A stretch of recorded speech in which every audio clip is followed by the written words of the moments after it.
4 లక్షణాలు కలిగిన వాడు ప్రపంచంలో ఏ పనిలోనూ ఓడిపోడు అన్నాడు. అందుకోసం అన్ని పనులు అవుతాయి అన్నారు. ఏమిటా 4 లక్షణాలు?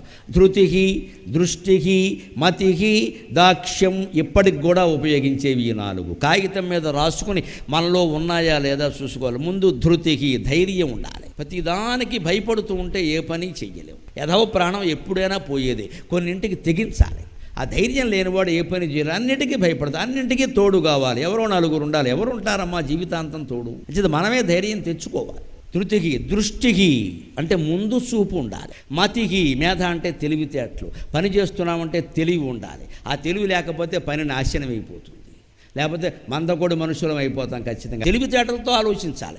దాక్ష్యం అంటే సమర్థత. అసమర్థుడైన వాడు ఎప్పుడూ ఏ కార్యాన్ని సాధించలేడు. ధృతికి, దృష్టికి, మతికి, దాక్ష్యం ఈ 4 లక్షణాలు ఉంటే హనుమంతుల్లా మనం కూడా పనులు సాధిస్తాం.